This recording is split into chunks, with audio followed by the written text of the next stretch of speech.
Welcome to the Filipino American Woman Project podcast show, brought to you by our family on biasboba.com. We're your co-hosts, Jen Amos and Nani Dominguez-Smith. After 3 seasons of sharing stories for Pinays by Pinays, we've gained the knowledge and language to articulate our experiences, and now we're ready to tell our own. As we venture off into the world of business partnership, we want to bring you along for the ride. Keep listening to hear how we explore our Pinay identities together as podcasters, content creators, and entrepreneurs. Now, let's get into the show.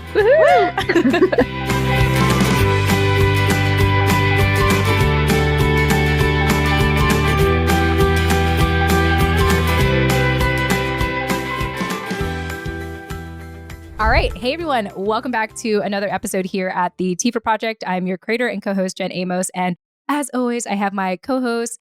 Wait, what else do I give you like a million titles, but I'll just say co-host. I have my amazing co-host with me, Nani Dominguez-Smith, and special guest hero, Nani Dominguez-Smith and hero. Welcome to the TFAW Project. So yeah, all that being said, we are incredibly excited because this incredible woman was introduced to our community like back in April.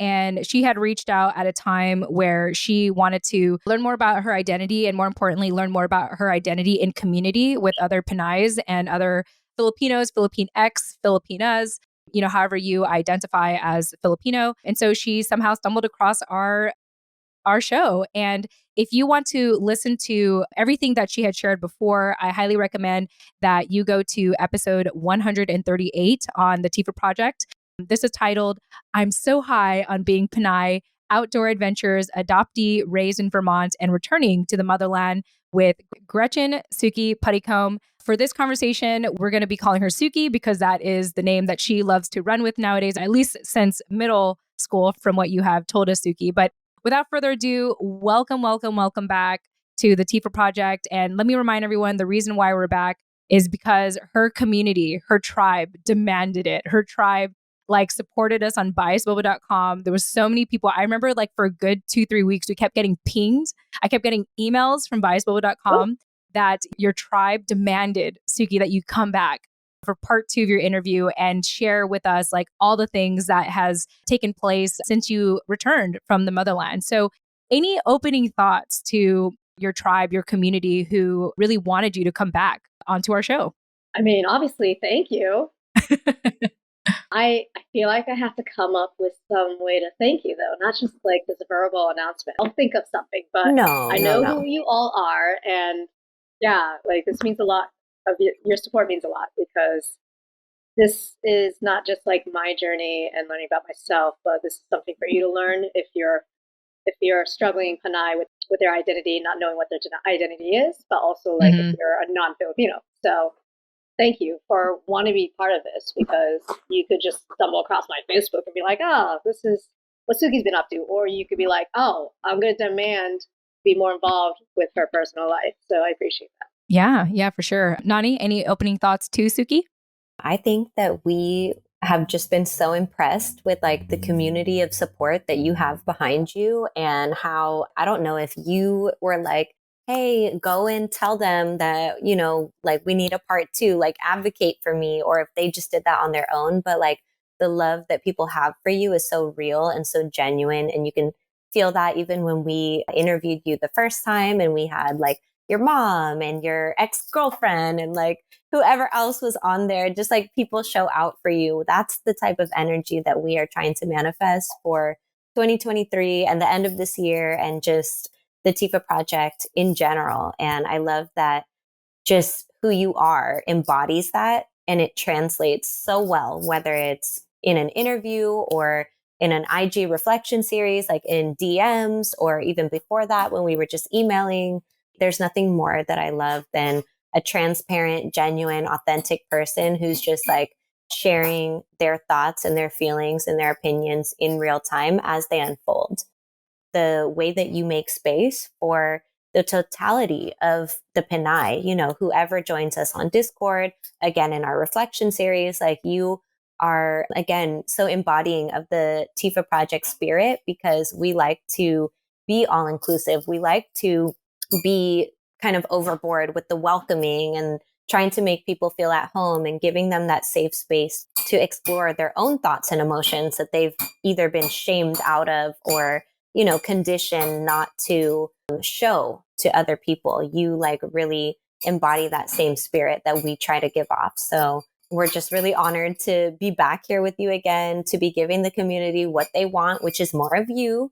So just thank you for your presence and everything that you've shared with us so far. And I imagine that you have maybe some different reflections or just like evolution on the thoughts that you had the first time that we interviewed you when you were fresh, from your trip back home. And now it's been a few months and you've had all these different resources to pull from and further your reflections on that. And I think that that's what we all want to know about. So hopefully you have something to share.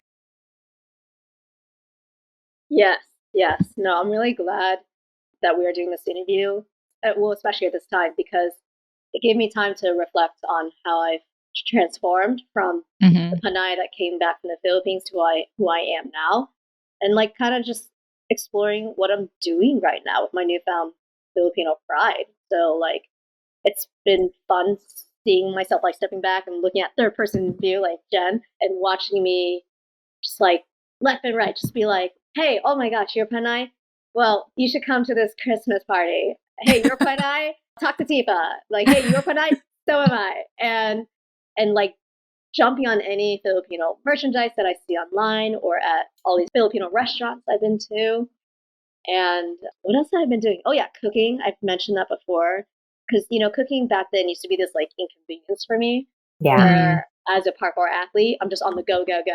And I don't want to stop to eat. And I'll starve myself because I'm just so into my parkour. But now it's like something that's taught me to slow down and enjoy the food and like, yeah, it's like connect with my heritage and connecting that heritage with my family here in Vermont, just connecting these two worlds. So food, cooking, it went from like this inconvenience to this pleasure to now this financial burden. Like I've had to stop. You're like, I'm spending too much money on food now. Yeah. It was all from just experimenting on Filipino food. But anyway, I love it. Cooking has been one of them. Like I said to you in the Discord, I've been to a lot of like Filipino festivals since returning. I've been part of the book club, reflection series. I've been keeping touch with my familia, though not as much as I want to. But still, like it's been fun connecting with new Filipino friends here in Vermont. Like the trip, that's what the trip did for me. It helped me feel more comfortable with something that I wasn't comfortable with before, which was, oh, I'm not Filipino enough. So yeah, that's the transformation I have felt between returning from the Philippines and now. Yeah, I want to backtrack for a quick second for people that are hearing your story for the first time.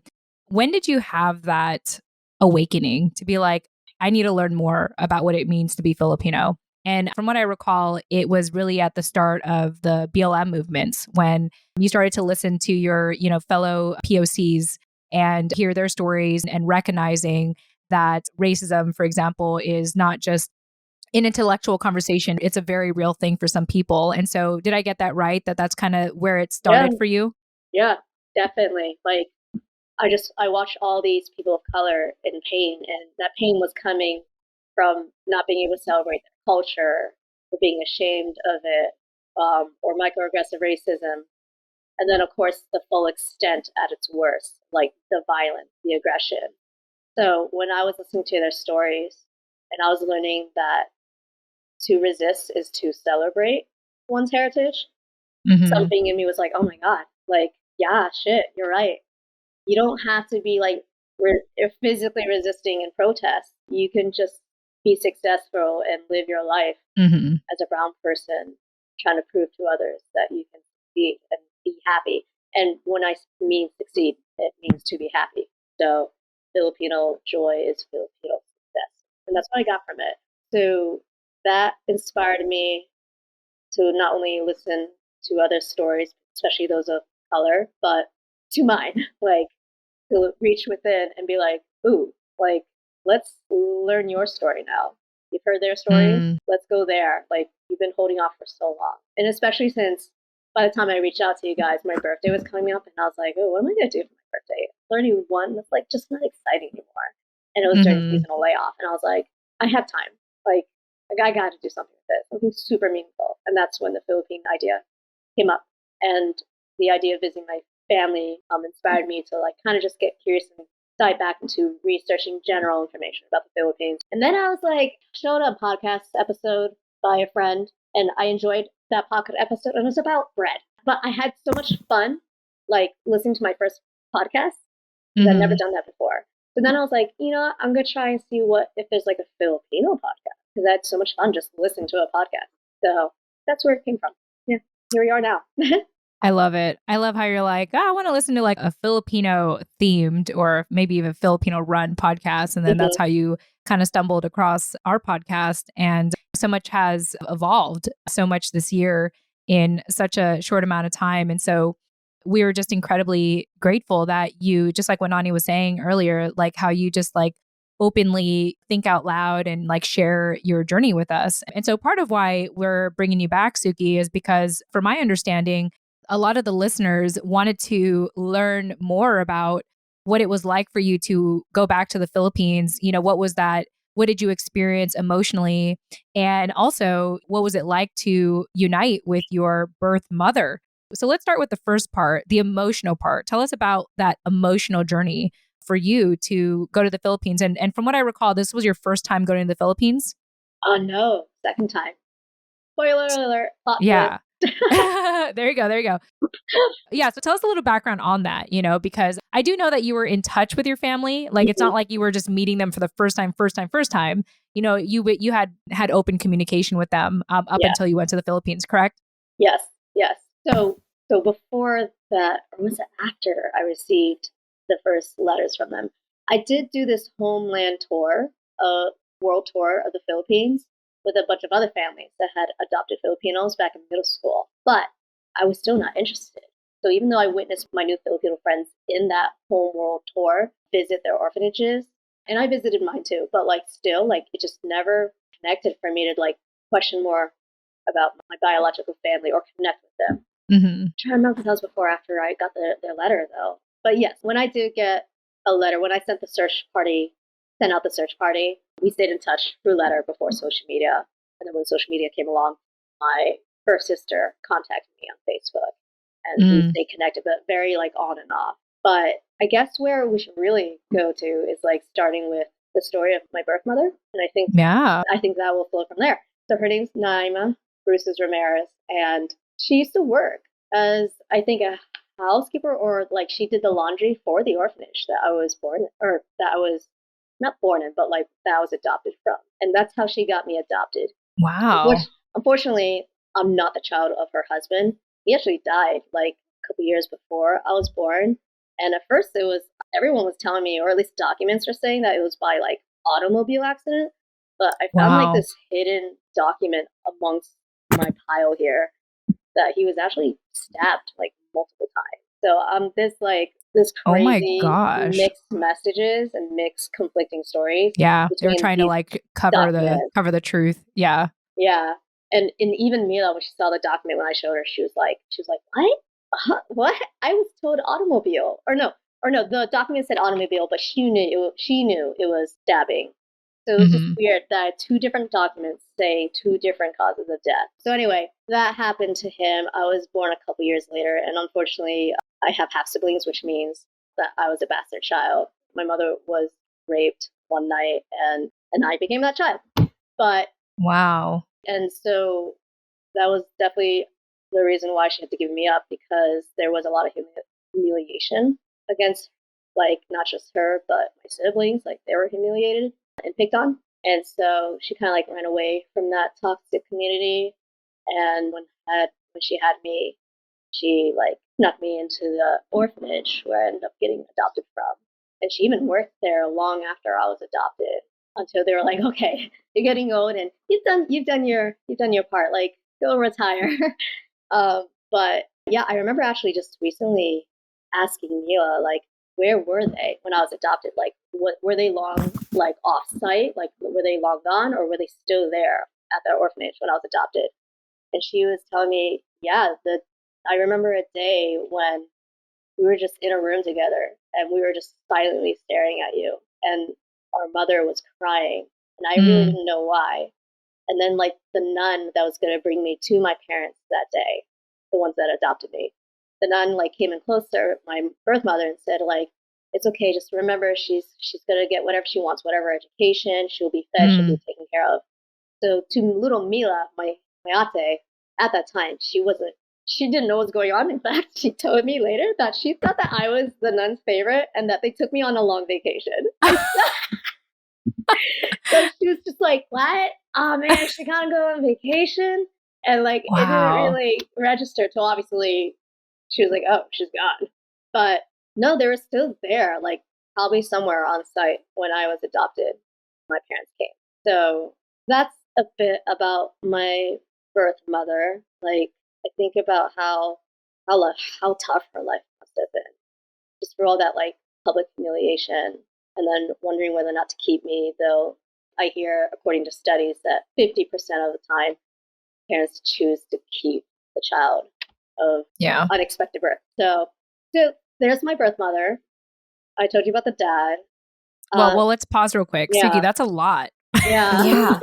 That's a lot. And it's like, you know, when people talk about, for people that are like pro-choice, one of the big things they often talk about is, well, what if a woman gets raped, right? And that's part of the reason why some people support pro-choice. And I'm not trying to get political here. I'm just kind of recalling, you know, these kind of conversations where, you know, that would kind of happen. And it's very interesting that, you know, your mom chose to keep you and also try to give you a better opportunity despite the circumstances. And yeah, I'm a little stuck here because that's a lot, Tsuki, because you are just, you know, you're such a bright light, you know, you're such positive energy, and to know that's where you came from. It's just so left field from what we perceive you as, you know, today. So I just wanted to take a minute to pause there and thank you for getting into that detail, because like, you know, we knew you were adopted. We knew that, but we didn't know the story of your birth mother and why she had to do what she had to do. Yeah, no, I'm just also letting that soak in. And as much as you have shared with us so far, you have never shared those details or that level of detail, I guess. And so I feel really honored to just be let in on the story of your family and your mom. And I can't imagine, you know, what she's been through and the life that she's had to live, and how just like elated she must have felt to reconnect with you all these years later and see the woman that you've become and get to know you, and for you to travel all the way there just to see her and still be able to make that connection with her after all these years is such a special thing. And for you to credit us at all for any part of that journey is really humbling to me. So I'm just, again, letting that all soak in. And it is interesting. Like, I feel just so bad about already how much shame I know that event brought to her under no willingness of her own. Obviously, when a woman is raped, that's like not by choice. And that's something that she has had to deal with the consequences of, you know, for the rest of her life after. And it's obviously affected you. And just to think about how all of that has played out for her is kind of where my mind is going right now. Mm-hmm. I'm glad we paused because my mind's going 1,000 miles per hour, and I'm thank you for addressing that, because I'm suddenly feeling really emotional. Yeah, and I guess it's because I didn't know if I should bring it up, knowing that my birth sister might hear, and I don't want to hurt her, and I don't even know if she knew if the circumstances. Though I'm sure she did, because the document says that the kids were even humiliated by the public. So, you know, I just remember that. So my current mom, she had the documents here about all that. She revealed them to me as early as I can remember. And when we were in the Philippines, back in middle school, not this recent one, she gave me those documents to read about the circumstances of my birth. I remember before reading it, the night before, I had a dream I was being sexually assaulted.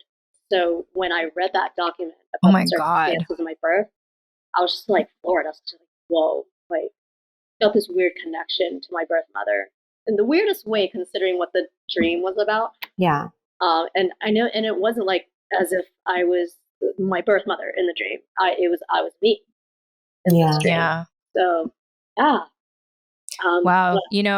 One of the books I really enjoyed reading, I think sometime last year, was called It Didn't Start With You. And I forgot the author. Someone's going to have to look it up for me, but it's called It Didn't Start With You. And it talks about how generational trauma gets handed down and how we could relive, like we as the descendants can relive certain traumatic moments that people before us experienced. And I just think it's so wild that you had that dream. It was almost as though you were having that dream on behalf of your birth mother, and you may not have been there, but in a way you were there because you were conceived out of that, And so it's really interesting to have that dream and to have that deep but complicated connection with your birth mother. Yeah. And again, I wasn't sure if I should have brought it up, but it just kind of came out. And that was out of fear of Mila listening, because I know she listened to my last interview, which was really sweet. She commented on it, but like, I didn't want to hurt her, but I feel like it's my story, so I have a right to tell it. But if she is listening, I want her to know that I am being considerate of what's the word I'm looking for? Reputation. And I don't know, like I am trying to keep that in mind, but I think it's important because, it's a stigma. It's a stigma to not talk about this stuff. And even if this is in another country, it has nothing to do with American society. And it does, because once again, colonization, colonialism has rippling effects. Yeah. Mm-hmm. Like, yeah, you know where I'm going with that. You know what, Tsuki? It's so interesting that you're sharing this because so long ago when Jen was doing all these interviews via Facebook Live, we had another adoptee on the show, and I'm gonna have to look her up later and add it to the show notes here. I can't think of her name off the top of my head, but she was conceived, or her mother gave birth to her while in a car, and then just dropped her off in someone's house and essentially abandoned her. Wait, and who was this? You weren't there for it. I mean, I have to look it up. Yeah. This is like way back when. Like this was like I have to look up. Okay, now you guys have to make me look up her name. I will look up her name while Tsuki is talking, and I will let you know. So because I know you guys are obviously interested in this now, and you're like, okay, we must know. I want to connect with her. Yeah. Oh yeah. I will look her up as you're talking. But for now, let me just kind of tell what I remember of her story. So her mom didn't want her, and so she gave birth. She gave birth to her in a car and dropped her off into someone's doorstep. And this was taking place in, I believe it was in California, and it was all over the news. Like even she said that she has the footage of the day that they found this baby on someone's doorstep. Wow. And fast forward to her adult life, she reconnected with her birth mother, and she wanted to bring this story to light. But because her mom was so embarrassed about it, she was like, "No, don't do that. Don't tell anyone about it." And I'm told I might be butchering her reaction to it, but she didn't want people to know how she gave birth to her daughter. I think her name. Okay, I'm gonna look up her name. I will look up her name, but I will find it. This was back in 2017, y'all. I got to dig through my archives on Facebook and find this name right now. I can't think of it. But anyway, I think her name is okay. I'll get back. Yeah. So anyway, the point is that she was so enraged that after all of this, after, being abandoned, fortunately being adopted into an amazing family, to reuniting with her birth mother, to her birth mother telling her to not tell the story. She was so enraged by this that she decided she was going to write a memoir of her experience. And now I have to check in with her to see if she's actually doing it. I think her name is Ali Moreno. I will look this up on Facebook right now. That name's coming back to me. I think it's Ali Moreno. I will look it up. But it's so fascinating that you're sharing this because it seems to me that there's this shame around giving up your child for adoption. And here you are and my friend who I end up meeting, and they're so full of energy and life and optimism and love and compassion, and knowing where you come from. It's kind of like, wow, to me, I take that as the driving force as to why you are who you are today, but also because you're so fortunate to have such an amazing family to raise you. But very interesting how your two stories kind of connect. And now I'm gonna have to look her up. Like I said, I'll look her up and I'll put it somewhere here. But thank you for sharing. That's what came to mind for me. Yeah, that's the first time I heard you say that you had another adoptee in this whole TFAW community. Man, we're learning so much about each other. I know, man. I would love to connect. Yeah, with her. Yeah, for sure. Well, we'll take a quick break here to give a couple of shout outs because I know we just addressed an incredibly heavy topic here.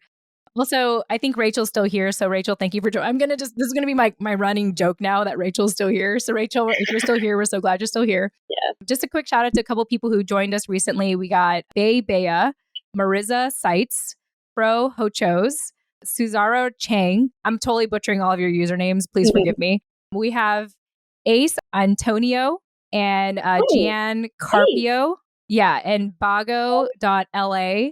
And Artfully Sarah, who joined us last time. PV Victa. Y'all welcome, by the way. I hope you all are laughing right now as I'm trying to pronounce this. GT Velasco. Those are all the people who have joined us so far. Rachel's still here. Guys. She's commenting. Thanks for joining us. Marisa Sight says, hi, y'all. Hey, by the way, if you all have anything to add, I'm looking at the chat. Clearly, I'm saying hi to all of you, and I keep mentioning Rachel because it's funny now, and we love and appreciate Rachel. But if you have anything you want to add or anything you want to share or any questions you want to ask Tsuki, please go ahead and ask it because I'm on live, but I'm recording here, but I do see y'all in my peripheral. I just wanted you guys to know that. Peripheral. So just want to take that quick break there and, just kind of reset. We're addressing a lot of heavy stuff today and for the holidays. Actually, that is going to be my last question I'm going to get to at the end of this because I know you have a lot of exciting things going on. But yeah, let's go ahead and jump back in. So yeah, reuniting with your birth mother. You had a chance, you recently shared a video on Instagram stories that I reshared of you actually, was it reuniting or like meeting her for the first time in that video on our IG stories that you all can check out, at this very moment if you wanted to. Was that the first time or? Yeah, that's the first time I physically met her in person. Wow. Yeah. So what was that like? Very, very surreal, but calm. Yeah. It wasn't like, I kind of knew that I wouldn't cry, but I knew that I wasn't going to be like indifferent or like, this is not what I expected. I had a feeling it was going to be kind of like roles reverse where I was going to be like the doting, caring adult, like, comforting the child. That's what it felt like.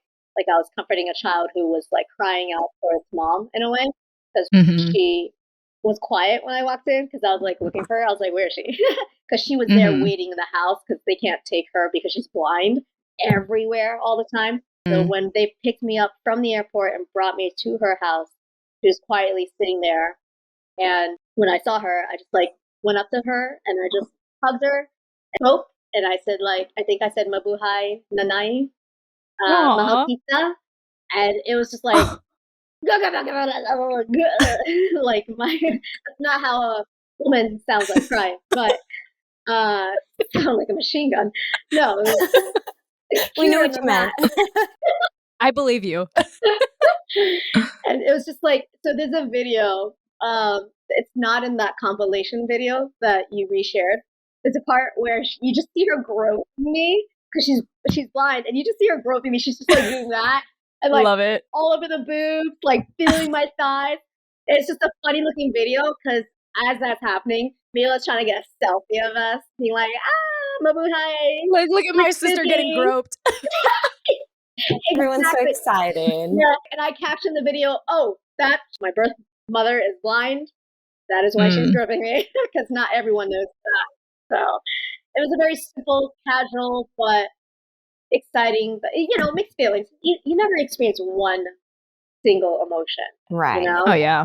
But I wouldn't say I was like overwhelmed to the point of crumbling to the ground, unable to move. But it was exciting. It's still surreal. I think back to the times I was with her and how I wish I could slow down and spend more time with her because it was just go since day one, like seeing places, meeting extended family. Everyone wanted to meet me.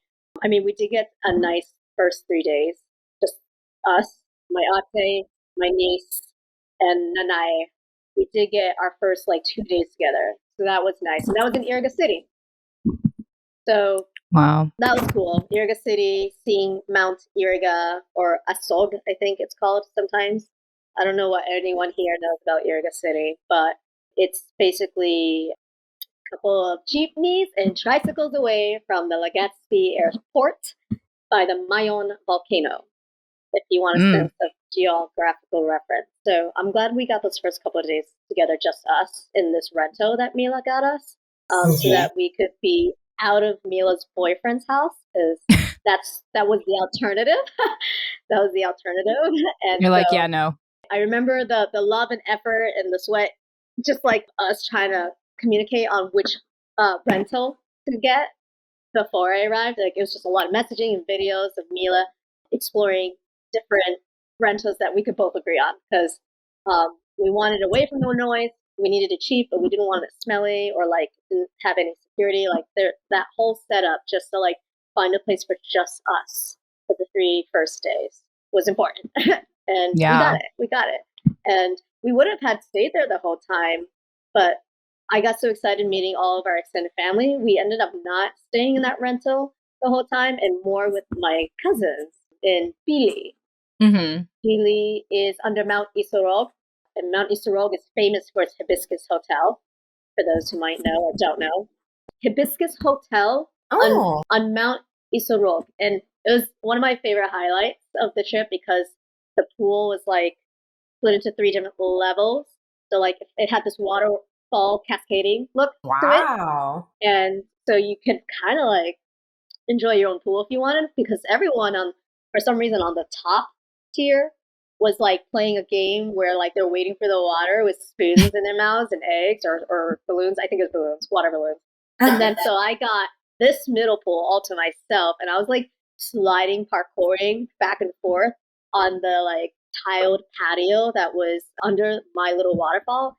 And I did that the whole time. And I did that with my niece, so my ate's daughter, and my other niece, or other cousin's niece, or cousin's daughter. What do you call your cousin's daughter? Can we have a separate word? Second cousin, but I would just say, because of the age difference, at least in my family, it's more so a generational thing, whether someone's your aunt. I have a lot of aunties that are technically my second cousins, but because of the age difference, I just call them auntie. I feel this should be just a separate word from not it shouldn't be just second cousin or a second cousin removed. It should just be a completely separate word. I agree. There needs to be a new term that someone comes up with. You know how we say anak versus son or daughter, 2022. Here we are. So I don't know where to go from there. I was talking about the first days in Iriga City. Oh yeah, and that was nice too, because I got to really get to know my niece. My niece has been part of my life in the recent couple of years. She's 5, 6 years old, and she was always there whenever I was Skyping Mila. So it was just nice to get to hang out with her and Mila and our Nani. We danced in the rain. The neighbors were watching. They were like, "Who's this weird American girl dancing in the rain? That rain is gross. Get out of there." But they were smiling at the same time. They're like, because, I'm with a cute little 5-year-old, so why wouldn't they smile? And then I remember that the first day was also my search for a Kali stick. So I tell you about our Filipino martial arts Kali? No, I don't think so. Yeah, we have a badass native martial arts ladies, and so it's called nice. I think it's called balingtuak, or I think that's the umbrella term, but I usually refer to it as Kali. And we have an eskrima stick. And my first day there already, when Mila brought us to the market, to grocery shop, I was already on the search for a more authentic Filipino martial arts. Ooh, yes. It's just a normal looking bamboo stick, but it's used, for practice. This is not the one I found in the market. It took me a whole week to finally be I can't find a stick. And then I turned to my kuya. I was like, "Can you make me a stick?" And he was like, "Yeah." And all of our relatives are like, "Yeah, she's been accumulating sticks in the house. We just made her own because she's not happy with it." So it was very special. Oh, I was so excited. You have no idea. He actually took the remains from the nipa hut that my cousin was making for a guest house behind his house. So he took those remains and cut it to the length that would fit in the suitcase home, and and varnished it. So this is like the same material from the Nipa house, which I got to help. I got to help build, sort of. Like I helped shovel the cement, and I got a lot of patriarchal vibes from that crew, from that construction crew. They were just like, they wouldn't give me the shovel, even though my bean son, my cousin, was like, "Oh, Tsuki's gonna help." No one gave me a shovel, and I kept having to be like, Filipino assertiveness, American assertiveness. I was like, "Give me that shovel! I want to help." And so I ended up like almost getting into this speed competition of who could shovel the fastest, because I was a lift operator. My Stone Mountain Resort job. You're like, I can do this. Yeah. And so like it wasn't officially established, but you could feel it in the air of like me competing with this one other guy. But like, and I couldn't, but at the same time, I couldn't tell if it was a competition or just them trying to like get the cement to the spot in time before it cooled over. So like, anyway, that was a fun experience because I was getting to witness a Nipa, right there in the backyard of my cousin. So that was one of my highlights, despite the unnecessary competition I felt in the air. It's fun. It's fun. And it's like, do y'all know who I am? I'm Tsuki. I'm a parkour coach. I climb buildings. Exactly. I did do I'm that. Strong. I did try to climb on top of the Nipa. There's half excitement and half like, no, we're trying to build that thing. And that's unstable, Tsuki. Definitely drew a crowd. Everyone was there, just like people I didn't know. Like some people from the pastor community, because my cousin is a pastor. He has his own chapel built in his house. And this is the place where I stayed most of the time. So like you have his house, but then you have this giant cement indoor walled-in chapel where people could bike, play, do their church service, because they're a Christian. So a lot of Christian services were always going on. So people would just come in and out, like just strangers, like getting comfortable, helping clean dishes, grabbing food. Mm-hmm. And these were the community that was there. On the day that I happened to be there, like shoveling cement, trying to prove myself. And it's funny that you say that, like, that they're all like, yeah, Tsuki parkours, didn't you know? Because at the same time, cousin Aaron, the pastor, the cousin, he was like, yes, this is my cousin from Texas. And I was like, I'm not from Texas. I have established that. And I'm like, it's a hat. I don't know if he's trying to show off with a hat or if he truly thinks I'm from Texas. And he kept saying that in his Facebook post. So that was funny. For some reason, he like got that stuck in his head. He was like, no, she's from Texas. And I told this to my relatives, and they were like, just let him have it. He's celebrating you. He's excited. Yeah. So, yeah. I love it. Wow. Yeah, it sounds like you really, really got a lot out of your experience in the Philippines. And I have to say, it gives me hope and relief knowing that the Philippines can be so fun to visit family. And, you know, I, on the other hand, I didn't have the best experience like visiting family over, it was like some time ago now. I don't remember what year. It was like 2008 or something. But it was it's nice to know. What I'm trying to say is that it's nice to know that there are safe places, safe environments, you know, for you to really experience all these things and, you know, kind of like give back in that capacity. And I think that's a really, really beautiful thing.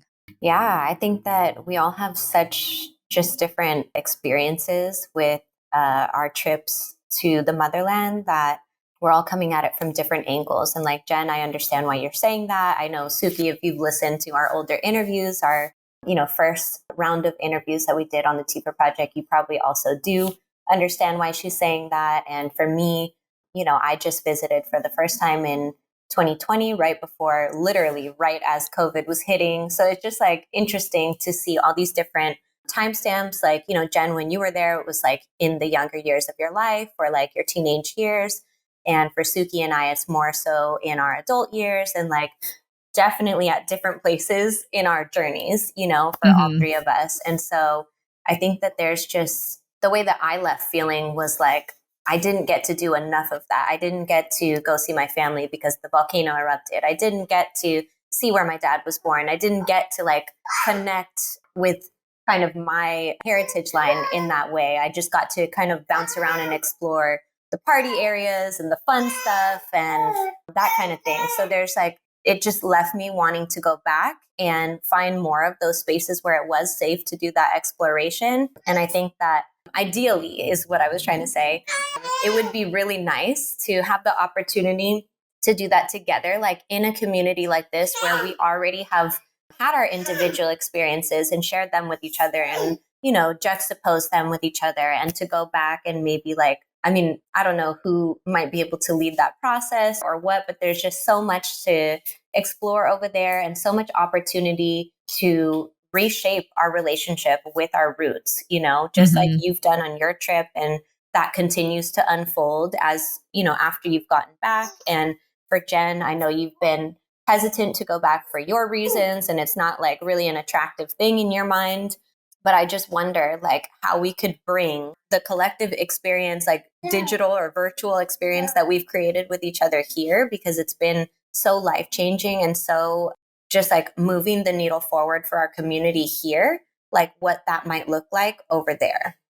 Yeah, word. So if anyone is an expert in travel that would like to plan for our, I'm going to say 2030 or maybe sooner, maybe 2025, year 2025. Well, I'm young and spry.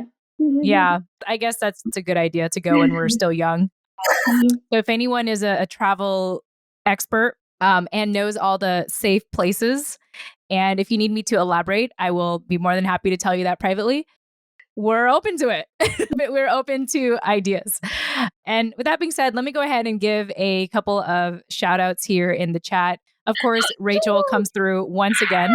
So name did come to me correctly. Ali Moreno was the other adoptee, the first adoptee that was on our show way back in 2017. I actually private messaged you the link already, Tsuki, but she was episode 8 back in my Facebook Live days, which I can't believe you're going to go. I know you're going to watch this, and I'm just like, don't tell me what I sounded like at that time, because that was like 5 years ago now. Like, oh my goodness, I can't even like imagine going back there. But feel free to watch it. Focus more on the message, not on Jen. Like, don't tell me anything about me. But Rachel shared it in the chat here, Ali Moreno, episode 8 on Facebook. And honestly, I have no idea what she's been up to nowadays. Ali, if you happen to watch this, hi. Great to connect with you again. But you came to mind for me in hearing Tsuki's story. And Tsuki, I hope you have a chance to connect with her. And if you do, I hope that you two have a chance to bond and see what kind of friendship fosters from that.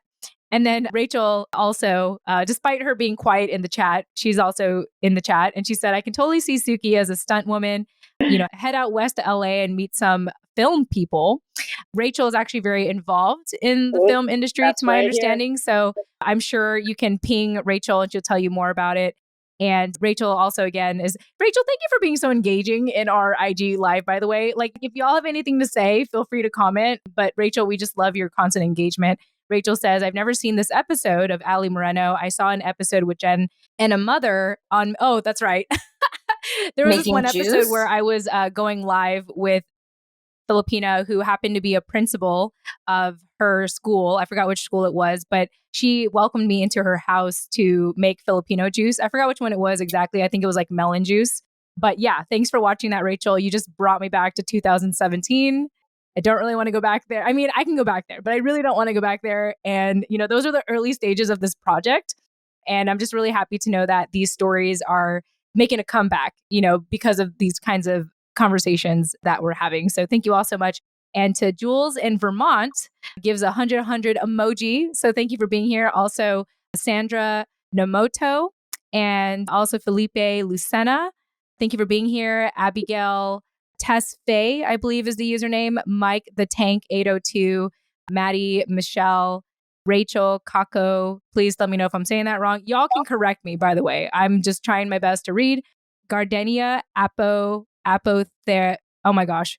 I'm so sorry. I'm going to spell this. No, Gardenia Apothecary. Oh my gosh. I bet people are like laughing right now. They're like, that is not how you pronounce my, what is it, Nani? Apothecary. Yeah. Gardenia Apothecary. Okay. Thank you guys. Thank you for the team effort here. So I'm not the only one butchering names. But Wow. I mean, we covered a lot today, Tsuki. And, as we have entered this hour, and for everyone that has stuck it out, wow, thank you all so much. As we enter this final hour, I just want to make sure that you've been able to share everything you wanted to share. I know that you shared some questions you wanted us to ask you, some things you want to address. I already asked you the questions that I wanted to know the most, especially about your birth mother.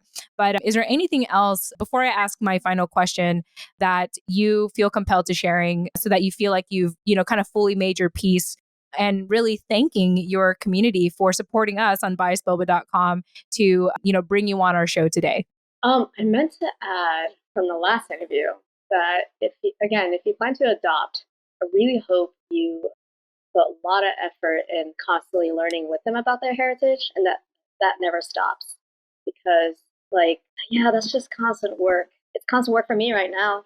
And I hope that you adopt someone, especially of color, who has a rich heritage, that you consider what they'll go through, and that experience, whether negative or positive, will always change depending on the context, depending on where they live, depending on the times, political heated times. It's never just going to be this one answer you might research online. It will have to always depend on them, their personal experience and their interpretation. Because I do notice that in the world of adoption, that it's common for people to adopt and kind of brainwash their kids. This is obviously not the case for all. There's a lot of happy adoption stories out there, but there are a lot of horrifying stories out there that don't end well. And sometimes that can look like brainwashing, sometimes that can look like abuse, sometimes that looks like just like subtle but still harmful negligence of someone's culture, not talking about it with them, celebrating it whenever they find out something about it, or even being bothered by other BIPOC struggles. Their BIPOC struggle will be the struggle of other BIPOCs and vice versa.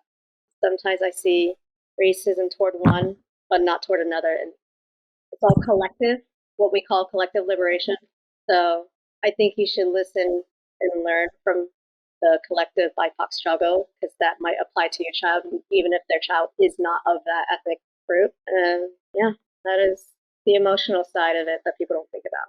Yeah, totally. Identity is an ever evolving subject. And I think that when you adopt someone, there are a variety of motivating factors in that, which I can't speak to because I've never adopted anyone, but I can only imagine. And like you said, it's constant work to not only understand and constantly want to dig deeper into how you identify, but especially if you are bringing up a child in your home who is not like you, and you are supposed to be the one responsible for guiding them in life. How can you not kind of also dive into their culture and help them connect with it as well? But I imagine that's a very challenging process on all accounts. So I just I don't know your parents, obviously your adopted parents, beyond meeting your mom on our last interview call, but she seemed extremely supportive and,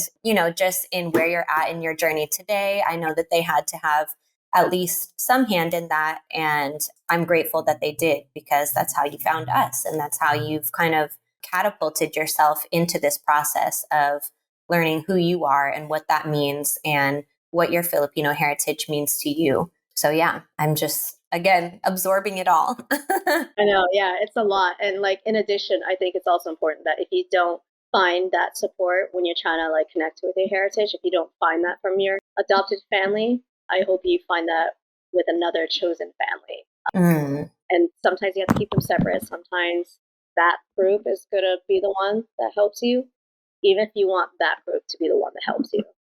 And that may take real talk forever or over time, to realize at your own pace. So adoption.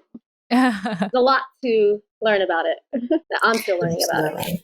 Yeah. I want to just mention a couple comments here. So shout out to, I'm going to butcher this because that's what I do. I just want to welcome people who just joined us. Shenanigans, I think is the username. Shenanigans. Yeah, that's how I read it too. Okay. Wow, That's not just me. Hello. Mm-hmm. So JT Velasco says, Tsuki, such a moving story. A shout out to welcome Marianario. Oh my gosh, y'all. Please forgive me. It's Friday. It's 7:00 here, almost 7:30. So bear with me and thank you in advance for understanding. And I hope you find this as a form of entertainment that I'm mispronouncing everything. Cindy Jadeas. And we have Jules says, love you, Tsuki. And our Pinetta. Yeah, our Pinetta 702. Thanks for joining us. We just had Ivan join us.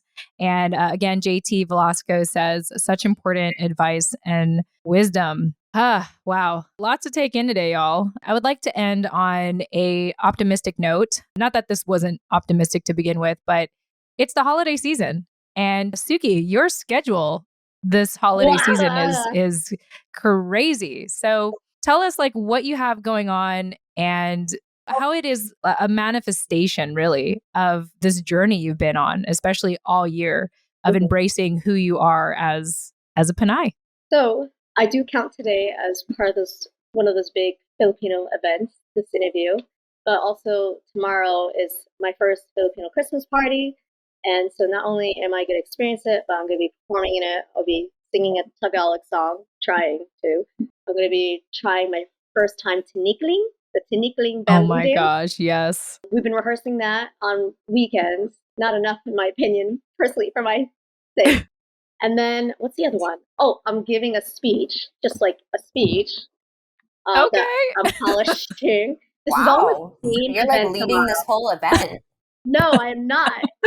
I'm not. And yet it feels like it, but I know I'm not. I'm not even. See, you're warming up. Like, this is your warm up to your speech tomorrow. I guess you're welcome. I guess so. Yeah. But it's not just tomorrow's Christmas Filipino party. There's one on December 17th, and that is a beauty pageant that I've been asked to participate in. But I'm like, how do I get sponsored? Because people are saying something about sponsors. I'm like, how does that work? And I'm just like, oh my God.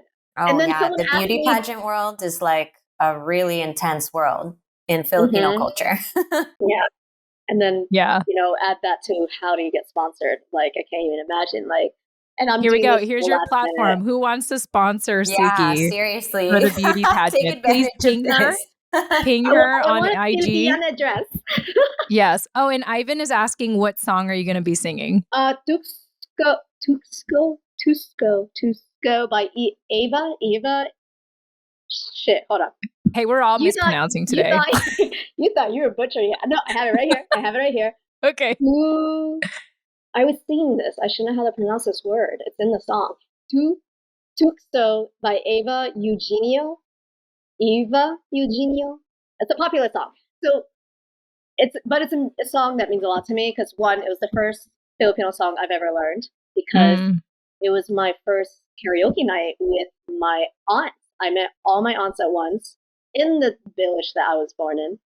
And this was all happening in the same night. So like, it has a lot of meaning, this song, to me. It was the first thing that was stuck in my head whenever I woke up missing the Philippines. So I decided to learn it. And then people heard me sing it on my social media and they asked me to sing it at the event tomorrow. So December 17th, beauty pageant. I don't even know if I should participate in it because I'm just like, I might be doing too much. But then after that, someone asked me to try to sing the Filipino national anthem, which I've never heard. Oh, man. Wow. That's an epic song. And wait, so now we have to hear you sing because if all these people are asking you to sing all these songs, then you must be good. Well, it's on my Instagram. Okay. Yeah. Well, Tsuki is a singer, BT Dubs. She is a singer. Want to get lost. Cowgirl_ninja on Instagram. And I will share with you. You know how I like to share with TFAW on all platforms. So I'll share it if it's good, if it's a good performance. I might I might shit my pants. We will embrace it anyway, especially if you shit your pants. We would love to see that because we love you. That's where Hero comes in. Hero, sing with me, cry with me. I'll feel better having a baby willing with me. Hey, he will gladly take over the vocals. Right? Yes. So yeah, that's all happening. Beauty pageant. Yeah. That's incredible. Oh, Ivan was asking, is it Tukso, like Tukso? Yes. Okay, there you go. There you go, Ivan. Yeah. Answer your question. Mm-hmm. Yeah. Well, look at that. I hope that we did justice to the community that wanted you to share your story again, Tsuki. Mm-hmm. Nani, do you feel like there's anything else we should ask Tsuki before we wrap up here? I think that I'm just so used to being in regular conversation with Tsuki that if nothing is coming to mind now, I know that when it does, I have a million places that I can reach out to her for. So yeah. I feel privileged in that way, in the sense that I'm not listening to this recording as like my one opportunity to hear Tsuki speak. So with that in mind, I don't have anything at this time that we haven't already asked, but it is going to be marinating for, the next few days. And I'm sure it will bring up a lot of different conversation topics. And the next time that we have Tsuki on, hopefully we can continue to dive into how her interpretations of her own identity and connection with her culture are continuing to unfold. I love that you're just like diving head in with all of, the dances and the singing and the performing and the beauty pageants and everything. Like now you're going to get a real taste of Filipino culture in the competitive world. Here we're very mindful to have the opposite kind of vibe. So I think it will be interesting for you to experience those other kinds of spaces and just compare and contrast. So looking forward to hearing all of your reflections as you go through this month and all the different commitments that you've made and how you end up liking them. Mm-hmm. We'll see. We'll check in with you later. Tsismis. Yeah, that'll be some Tsismis definitely a check-in episode. Yeah, check with me in 2023. Love it. Well, there you have it, y'all. Tsuki, why don't you remind our listeners, if they want to connect with you, how can they find you? So mostly on Instagram, cowgirl_ninja. I also put in my bio a link to my video compilation of my whole visit of meeting my birth family. So yes, that's there. And then you can also contact me on TFAW's Discord and TFAW's Reflection series and TFAW's newsletter. I mean, I can't talk to you through that, but you'll see my words in their newsletter here and there. Yeah. Or just DM me, I guess. Well, Tsuki, we're incredibly, incredibly grateful for you. And I know that you have been, going 1,000 miles per minute to really embrace who you are as a Pinay. And I don't know if you need to hear this, but I just want to say this to you directly. You are Filipino enough. And I hope that sticks with you. You are Filipino enough, and your existence and your story and just, your light is incredibly appreciated. And I know that for people joining us live, shout out to the last people that trickled in here, Higgs Boson and Henry Organ. Oh, Sean. Hi, Sean. I see you on IG Live. And Rachel, I'm going to give Rachel a shout out one more time because she hasn't said goodbye yet. So I'm assuming she's still here. And yeah, we just want to thank you all. If you joined us from the very beginning, you'll see that we had some technical surprises as how I reframe it now. And I think this is all just worth it. And it was all well spent with these conversations. And as a reminder to you all, as we wrap up, if you want to continue to engage with us, just know that we have our free 5-day reflection series. If you don't know what it is, you could definitely ask Tsuki. It's free. All you have to do is join us on Instagram and ask us. You can private message us and ask us. Rachel's still here. Just read the chat. Rachel's still here, y'all. Hashtag Rachel is still here. I hope you're enjoying this. I'm giving you a lot of attention, Rachel, because I know we're not going to see you for the book club and probably the vision board. So we're definitely going to miss you. So thank you for joining us live as we wrap up here. And everyone else, of course, that has been joining us this whole time. Also, as a reminder, we do have our last book club. I think at the time of this recording, it comes out, we're already going to have had the book club, or I think it might happen the end of the day. But check the show notes of this episode when it comes out to see what our next update is for the book club series. And on December 27th, Tuesday, December 27th, we are having our free vision board event. This is an opportunity for you to, set your goals, objectives, your hopes, your dreams, your desires for 2023. We're all going to get together and via Zoom to create our vision boards together. If you don't know what it is, Tsuki has recently learned what a vision board is, so you can direct message her and ask her directly, what is a vision board? Or listen to our recordings earlier in this message, but we would love to have all of you. Or Rachel, because Rachel's still here. And yeah, we would love to have you. Any questions you have on anything we talked about, just private message us. And we have Brunette Cookie, who just joined us toward the very end. We're about to wrap up here, but thank you for joining us live. And that's it, y'all. We're just going to wrap up. Happy holidays, Tsuki. Thank you for your time. Thank your community for advocating for you to be back on the show with a vengeance. And we were just so happy to have this conversation. Nani, any final closing thoughts for Tsuki and for our community? No, just that it's always a good time with you. And again, I'm looking forward to our vision board or our book club or wherever the next opportunity that we're going to get to talk to you and hang out with you in this virtual world again. And I hope that for our vision board exercise, all of y'all here on Instagram will be joining us. Mm-hmm. Yes, for sure. We'll have all that information in the show notes of this episode, or you could always private message us or DM us on DM means direct message for our podcast listeners that don't know what DM means. You can direct message us on Instagram. There's lots of ways to stay in touch with us. And with that said, thank you all so much for joining us. And we will chat with you all. Oh, wait, one more thing. So Rachel says, thanks for sharing your story, Tsuki. Happy holidays all. Yes. You, happy Rachel. holidays, everyone. Thank you. Happy holidays, everyone. Yeah. There you go. Yes, we appreciate you all. Thank you all so much. Happy holidays. Have a great weekend. And we'll chat with you all soon. Take care for now. Bye, everyone. Bye. Bye.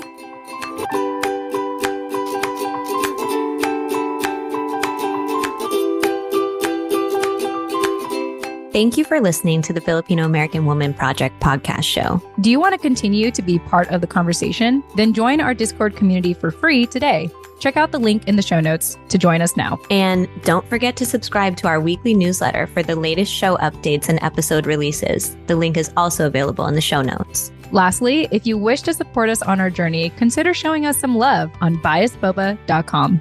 That's all for now. Chat with you next time. Yay!